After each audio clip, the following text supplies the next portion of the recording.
นุสาวรีย์รูปปั้นหรือผลงานศิลปะที่ดูจากภายนอกแล้วให้ความรู้สึกประหลาดใจนั้นล้วนแต่มีเรื่องราวอันน่าทึ่งซ่อนเอาไว้อยู่ทุกชิ้นงานไม่เพียงถูกสร้างขึ้นเพื่อความสวยงามแต่ยังแฝงด้วยเรื่องราวเพื่อระลึกถึงหรือเป็นสัญลักษณ์ของบุคคลหรือเหตุการณ์สำคัญที่เคยเกิดขึ้นในอดีตส่วนใหญ่มักสร้างขึ้นอย่างประณีตบรรจงใช้เป็นเอกลักษณ์ตัวแทนสื่อความหมายถึงสิ่งต่างๆได้เป็นอย่างดี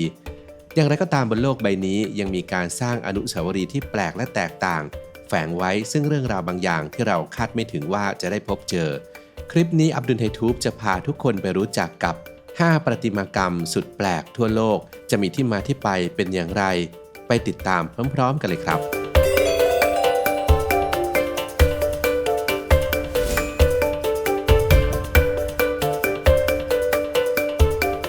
1. รูปปั้นยักษ์กินเด็กกรุงเบิร์น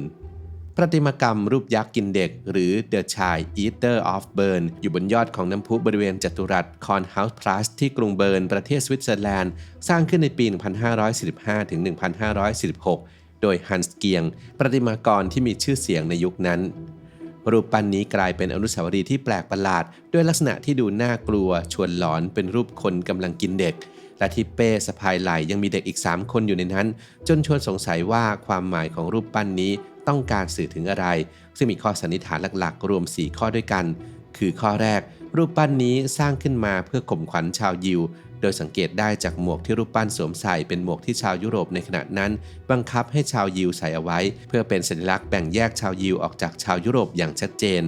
ข้อสันนิษฐานที่2คือรูปปั้นนี้เป็นภาพตัวแทนของโครนอสเทพเจ้าในตำนานกรีกที่กินลูกของตนเองทุกคนที่เพิ่งเกิดมาโดยเพราะอยากมีชีวิตเป็นอมตะไม่อยากให้เป็นไปตามคำทำนายที่ว่าจะต้องถูกลูกของตนเองสังหารจึงต้องชิงกินเด็กเข้าไปเสียก่อนเหตุผลที่3ในขณะที่ชาวเมืองเก่าแก่ในกรุงเบิร์นเล่าว่ารูปปั้นนี้เป็นตัวแทนของเดยุคเบิร์สโท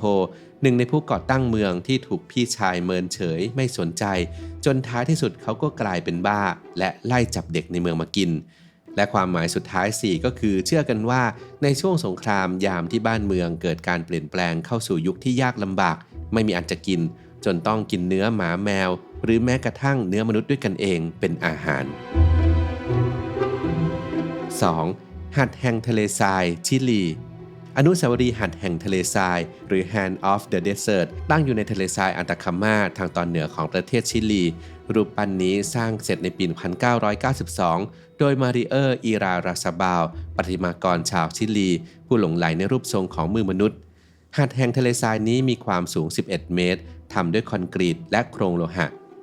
มือยักษ์นี้แสดงความหมายในเชิงสัญลักษณ์ที่แสดงถึงความอายุติธรรมการถูกละเมิดสิทธิมนุษยชนความทุกข์ทรมานและบาดแผลที่ชาวชิลีได้รับความเดือดร้อนจากการปกครองระบอบทหารในชิลีหรืออีกความหมายหนึ่งคือต้องการสื่อถึงบุคคลอ่อนแอและทำอะไรไม่ถูกเมื่อต้องเผชิญกับพลังแห่งธรรมชาติเพียงลำพัง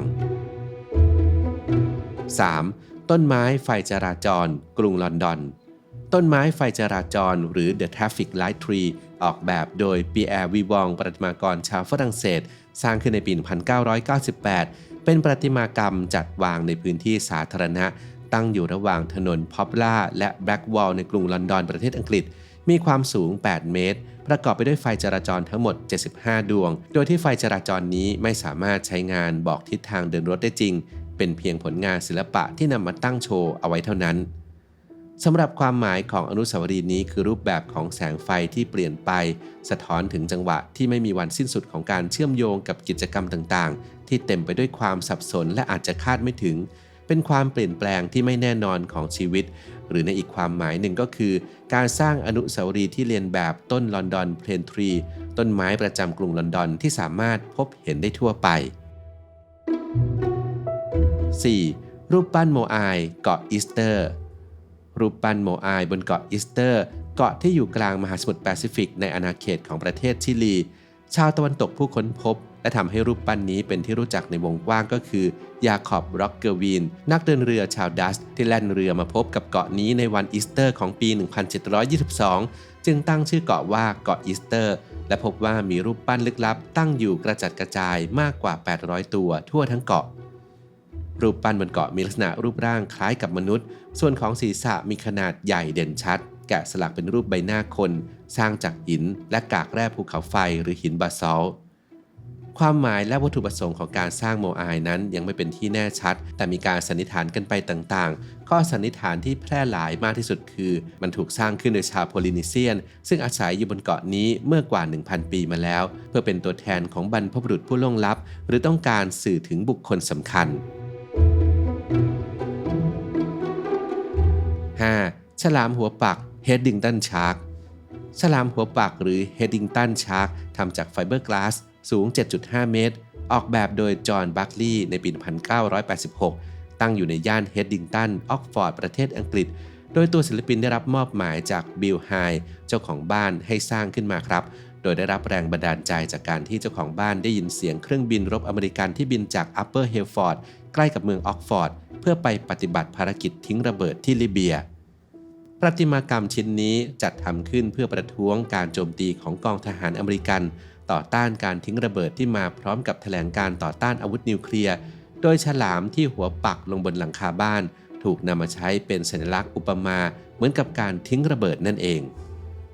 ต่อมาประติมากรรมนี้ได้รับความสนใจไปทั่วโลกแต่ทางการกลับอยากให้รื้อถอนออกไปโดยอ้างว่าอาจทำให้เกิดอันตรายได้